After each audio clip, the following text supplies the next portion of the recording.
on this Sunday evening. How are you, everybody? It's WGBB AM 1240, Freeport, New York, and this is the pre-show for Dave's Gone By. This is kind of when we get our wings a little bit wet, we get some water under them, we get some air under them, and we just start to cruise so we can fly at 11 o'clock.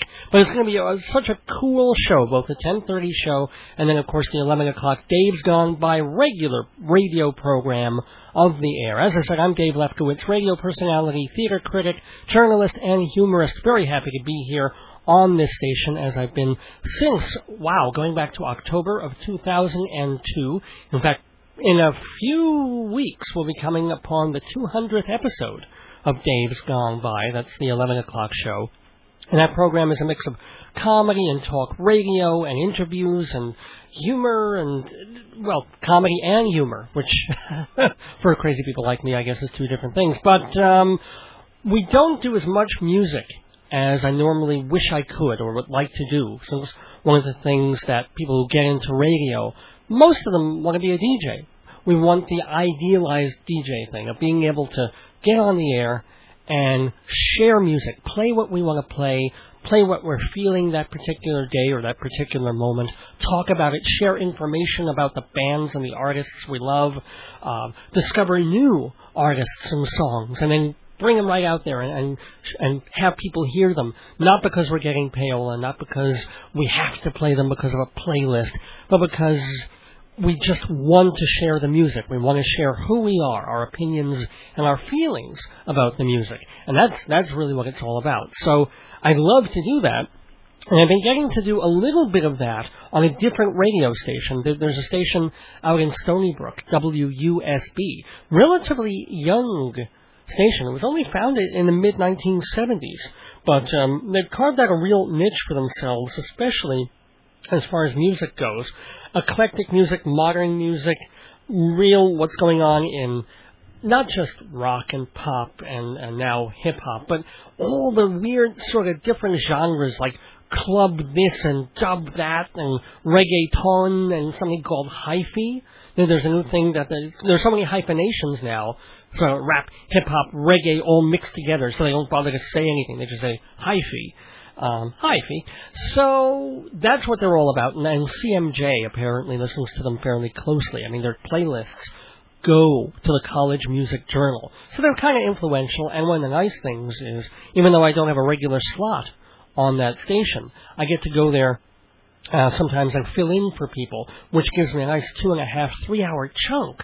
So not only do I get to do some free form and free associating talk and a little humor, but I really get to play music, and some new and some old, and flipping through the new files. It's exciting for me. It's different. And I have so little time on this station, once a week for an hour, or if I'm lucky, this hour and a half, that I don't get to do the music thing. But tonight, we're going to be playing lots of music. And we'll also be talking about that too. And it's not even going to be my music. I'm going to have my brain opened, my mind opened, and my special guest is sitting there with his head in his hands, wondering why the hell he bothered to show up tonight. He was on a couple of weeks ago, and also he was one of my very first guests way back in that first year, talking about all different kinds of stuff. At one point, he was doing airport security, which was kind of interesting in the year or so after 9/11. He wasn't doing it then. He was talking about when he had done it years earlier. And then, last time he was talking again about 9/11. But we put that aside because we've moved past. And one of the cool things that my friend JP does is that he's co-owner of a record company, of people who actually put out music. And it's a company called Field Recording Records. And I'll have him tell a bit about who they are and some of the people that they put out who later ended up on bigger labels and are getting a real name for themselves. I guess they dumped the old label and we'll talk about that too.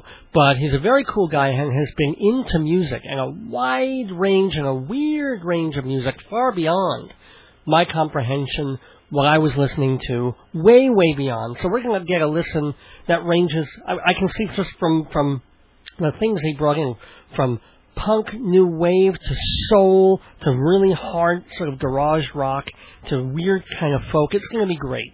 So JP is here with us in the studio. How you doing, JP? Oh, I'm okay, Dave. How are you? I'm great. I'm great. Thanks so much for joining us. And I'm proud not only that you came to the show prepared with all these discs and even a couple of record albums. First time I'm ever going to play a record since I've been here at the station, an actual 33 RPM record. But, I mean, you're making notes, you're checking the times of things, so you're really taking this seriously. Thank you for that. Well, you're welcome. I'm trying to be quite diligent about it. Yeah. So, well, I know I've already cost you a few minutes longer than you probably expected. So what was let's get rolling. Let's play some music. What have you got for us first?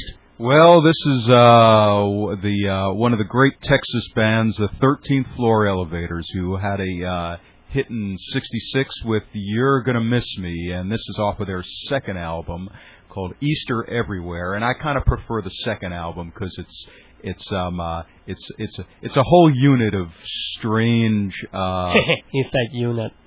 Yeah, not unique. It's a whole unit of strange music, and they were one of the first, kind of dubbed the first psychedelic band, and they came out of Texas. And Roky Erickson is their lead singer, and they play an electric jug, so it's quite something. It's just some psilocybin-laced Texas rock and roll, so. That's what I'd call it. Okay. Well, again, that was 13th Floor Elevator from their Easter Everywhere album. Is it Earthquake or Hearthquake? Earthquake. Earthquake. They actually misspelled it on the CD, Hearthquake. Look at what else is on this. They do Baby Blue. Is that Bob Dylan's It's All Over Now? That's Dylan's song, yeah. Mm-hmm. All right. Whatever happened to 13th Floor Elevator? What became of them? Well, you know, they were such a phenomenon in Texas that, and then they went up to San Francisco also and played a lot there.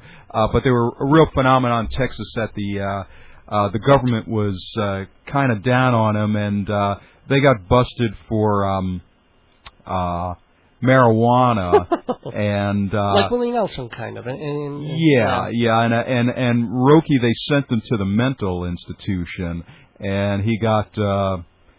I think he got a lot of shock treatments there, and that kind of fried his brain. And he came out, tried to, rejigger the band again. But he plays in Austin somewhat, and he's in fact, I think someone's making a documentary on him about Roky. He's quite the character,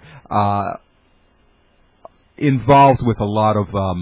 Always interested in horror movies, so he writes songs about horror movies. Oh, okay. Still, in other words, Creature with the Atom Brain, and Don't Fear the Night Reaper, or something like that. So basically, he's writing songs for the Venezuelan president to sing at the UN about America. Oh, yeah. Yeah, pretty much. Yeah. Okay, on to more music from JP, my guest on the pre-show for Dave's Gone By. Well, what else did you bring us to listen to open our ears to? Well, this next cut is called The Neon Boys, and that is the Tom Verlaine and Richard Hell of television, and Richard Hell and the Voidoids, their band before that, and it's a very I consider it close enough to the Elevators in its sound, and that came out in. Well, they recorded, I think, in about 73 or 74, and it came out as a single in 1980. It's a loud and stingy kind of music there, JP. Who was that again? That was... the Neon Boys, a.k.a. Richard Hell of Richard Hell and the Voidoids, and Tom Verlaine of television. Well, Richard Hell was in television also. So cool. So anyway, we're not doing television. We're doing radio here on AM 1240 WG. What a bad segue that was. And we're in the pre-show for Dave's Gone By. We're playing music, but we're also doing a little bit of talk. We'll be back. We're going to play a little more music and then go right into Dave's Gone By. So, JP, tell us what we're going out with right here.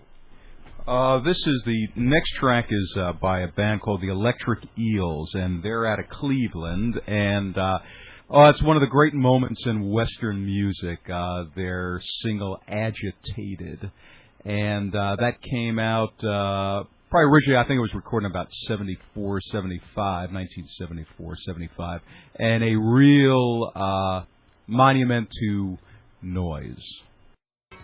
Like two flamingos in a fruit fight, indeed. Yes, I always love opening Dave's Gone By with that Captain Beefheart number, because it's not the kind of thing you hear on regular radio or that you'll hear normal shows opening with. They might go with something kind of jazzy or some classic rock. Well, to me, this is classic rock, but it's also a little strange, a little out there. And that is what's going to be so cool about this edition of Dave's Gone By. It is September 24th, 2006. I'm Dave Lefkowitz, radio personality, journalist, humorist, and music lover. And if you were with us for the half-hour pre-show, and I hope you were, we're here with JP, my good friend JP. He's been on... how are you doing, JP? Oh, I'm doing fine, Good. Now, JP has done a bunch of different things in his life. Many of them would get him arrested in several countries, including this one. But he's been a good boy for the past few years and has been disseminating music that is cool and out there and close to him. And he's also, through that, been really knowledgeable about all different strains of music going back 40, 50, 60 years. I mean, everything from really kind of out there blues and folk to hard, grungy kind of punk and pre-punk to stuff that people are listening right today and being made brand new. He is the co-owner of Field Recording Records, and which has put out some folks by like Cattell Koenig and Michael Hurley. Now, these folks have also gone on to sort of more well-known labels, but they also got their start at Field Recording, as have some other folks. So JP will be talking about that, and we'll also be playing some cuts from Field Recording Records, but also from his wild and variegated record collection. As a matter of fact, I mentioned in the pre-show that this is the first time I'm going to be playing, since I've been here, since I've been at the station almost 4 years, that I actually have an LP, a long-playing 33 RPM record in a turntable. Now, I know hip-hop people and rap people use these things all the time, but I've just been either talking or doing CDs and the occasional cassette. So this really kind of cranks me back a little bit. So that's the kind of thing. We're just going to go backwards and forwards and all over the place musically, as we were doing, like in the first half hour. Okay, 13th Floor Elevator and Tom Verlaine in television in a band that they were in before they were even television. JP kind of likes the whole noise aspect of things, really into that garagey but harsh, tinny, raunchy, noisy garage sound. But that's not the only thing we'll be hearing. Anyway, JP, thanks again so much for coming to Dave's Gone By. You're welcome, Dave. So what else have you brought for us to listen to on this fine Sunday evening, the first Sunday in the autumn? Well, the next cut is by an English band called Blurt, and it's called Fish Needs a Bike. And it came out maybe about 1980 or 81, and also quite noisy. And then after that, one of the pre-Sonic Youth band, the Coachmen, one of the gents in it, is a famous illustrator, J.D. King, and his new band is J.D. King and the Coachmen, and there'll be another cut from that. Okay, but first we'll be hearing Blurt. I love the title. What's that title again? Fish Needs a Bike. Welcome back to Dave's Gone By. That's J.D. King and the Coachmen from American Mercury. With that was Shivery Shivery, part of JP's record collection. Kind of like that one. That kind of little bit more melodic than some of the stuff he had been playing before. What was the Fish Bicycle song before that? Blurt. Fish Needs a Bike. I guess I was playing on the old thing, like a man needs a girl, or a woman needs a husband, like a fish needs a bicycle, sort of thing. Yeah, that's exactly. You got it. See, I'm not that stupid. Anyway. But just to prove how stupid I am, I've forgotten to thank our sponsors which I should have done at the top of the program, but I'm going to do it now. Thank you to Hewlett Minuteman Press, the copy kings of Broadway. Thank you, MortgagesRock.com. Thank you, Performing Arts Insider Theater Magazine. And thank you to Fancy Schmancy Balloons. So what we're doing here on Dave's Gone By on this first fall edition, first 2006 fall edition of the show, is playing some records from my friend JP's collection. He's been a music aficionado. He's written for many, many years. He's written about it. He's co-owner of a music label, for gosh sakes, and he knows a couple of the great rock writers. As a matter of fact, are we cool on talking about that, your friend Nick? Yeah. Okay. Did you know Lester Bangs? Yeah, well, more my other half. She knew him more than I knew him. But yeah, I had met him once before. But in fact, the Blurt song I think was one of Lester's favorites, probably before he died. Okay. Well, certainly wasn't after he died. Yeah, that's right. After he died, I was listening to a lot of Shostakovich. Just yeah. But what about Nick Toshis? Yeah, I know Nick. He's a sweet guy. Okay, cool. I mean, he wrote a couple of books on rock and roll and Right for the Times and stuff like that. No, that's Right for the Times. No. Oh, sorry. No. Whoops.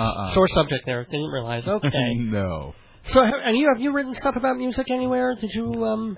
Yeah, here and there, different various publications. I think the last time I was writing was probably for some magazine out of L.A., the Ray Gun magazine, which was a pretty good magazine. You couldn't read it because the type was that ridiculous type that's kind of melded into the paper and you can't see it, so I was always a little distressed when I couldn't actually read my review. It was the last publication that was literally done on a mimeograph machine. They crank them out and it smelled of blue ink.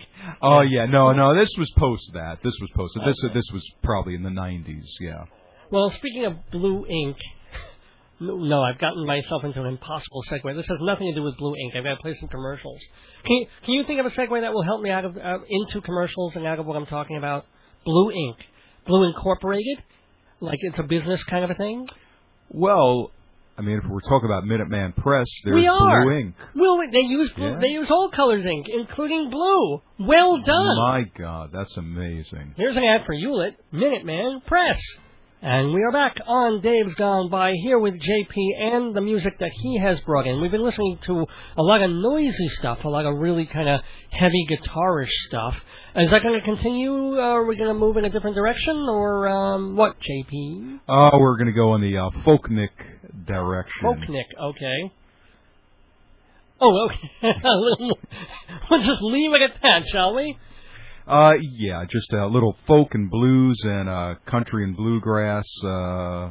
Yeah, just a combination of those. Well, I dedicate this next number to Osama bin Laden, wherever he is. I guess it would be his mantra, wouldn't it? Do you want to set it up or just play it? Yeah, and all our fighting men everywhere. Let's hear the Bugs. A little Yankee Doodle reciprocity there. Jeff, you want to back announce? Oh, yeah, that's right. That's the Insect Trust on their album Hoboken Saturday Night, and one of the guys on there is Robert Palmer, who used to be one of the great rock and roll and music reviewers at the New York Times, who passed away a few years ago. And the Insect Trust were kind of friends with the Holy Modal Rounders and the Fugs, and they kind of switched members here and there. So there's that sound, the Rounder sound, along with a little bit of the Fugs like before that. Cool, yeah, the Fugs from the second album, exactly. Kill for Peace. Mm-hmm. Yeah.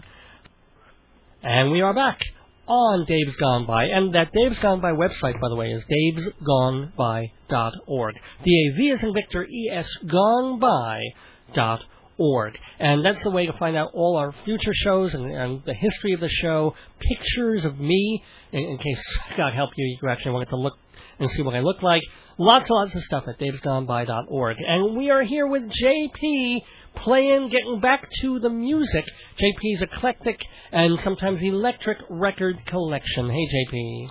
Oh, hello, Dave. So, what are we off to now? We start in a very noisy, acidy, kind of hard punky rock, move towards the, what did you call it? It was folknik?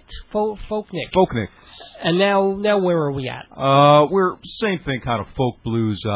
This woman, Karen Dalton, who was a early muse for Bob Dylan and a lot of major folkies down in the Greenwich Village time, but she was the real deal. She was part Cherokee, came from Oklahoma, and they used to call her the Hillbilly Holiday, and she cut 2 LPs and unfortunately passed away in '93, and her second LP is just being reissued, and it's kind of a big deal because Bob Dylan and Nick Cave and all these new weird folkies, Devendra Banhart, they're really into it, so we're going to swing a cut on it. Well, that was Baby Gramps doing Go Wash an Elephant, and he's one of the great characters in American music today. In fact, he was just on David Letterman a few weeks ago because he's on a new CD that Johnny Depp and Hal Wilner produced for Pirates of the Caribbean, and it's all sea shanties and pirate songs, and he's supposedly the big hit of it. I believe it. Oh, yeah, he's a real character from Seattle. Well, remember what something about Mary did for Jonathan Richman? He'd been kicking around for years and years and years, just releasing albums that maybe 2,000 people bought, and then they put him in the movie, and then he was selling like 4,000 albums, so he was excited about it. You know? Yeah, that's right, yeah.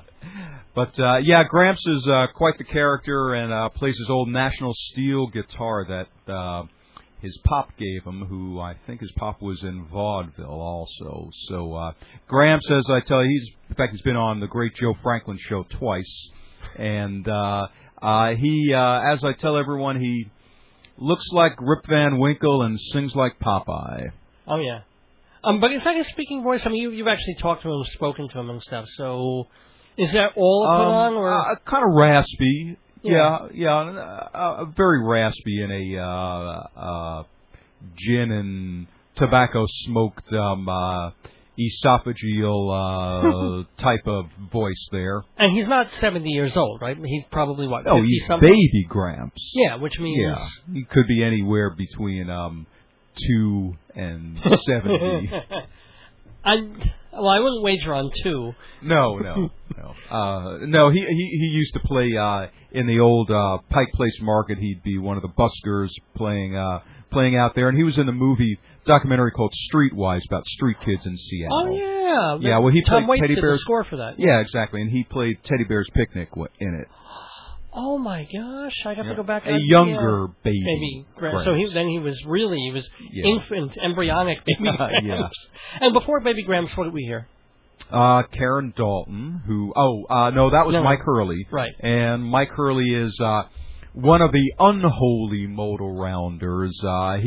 Him and Steve Weber and Pete Stamfel and a number of the young bloods, they were all buddies in Pennsylvania, or as my pop calls it, Pennsyltucky, which is the kind of the rural area of Pennsylvania. And they came to New York back in the late 50s. And Hurley is also quite the character, living in his van, traveling around the country. And but in fact, one of the major performers of Cat Power, Chan Marshall, she recorded one of Hurley's songs on one of her covers albums, and so he's a pretty known entity with the intelligent rock and rollers like her. Well, the thing about Michael Hurley also is that the album that you played was Weatherhole. Now, that's on a certain label called? Field Recordings. Okay. And, we had put it out, I forgot what year, maybe 99 or so. And, we had helped Mike out putting some of his stuff out. And then, as the course of human events in the record industry goes, the distributor went bust, and so we got a bunch of CDs sitting in some warehouse that we can't get a hold of, and but hey, that's what taxes are for. You can take it off on your taxes. Well, and any other write-off artists that Field Recording Records has had over the years? Who else have you... well, no, not right off like the Cattell, who I don't know if we're going to have enough time. I mean, they had a big deal story on her in the New York Times Sunday magazine about a month or so ago, and we had done... Cattell Koenig. Right? Yeah, we had done 2 of her albums. They were reissues.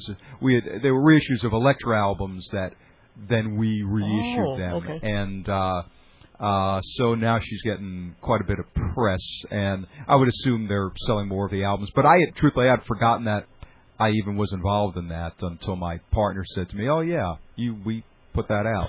You had to be reminded. How many other artists have you? Not that many. Like who else? A couple of other people.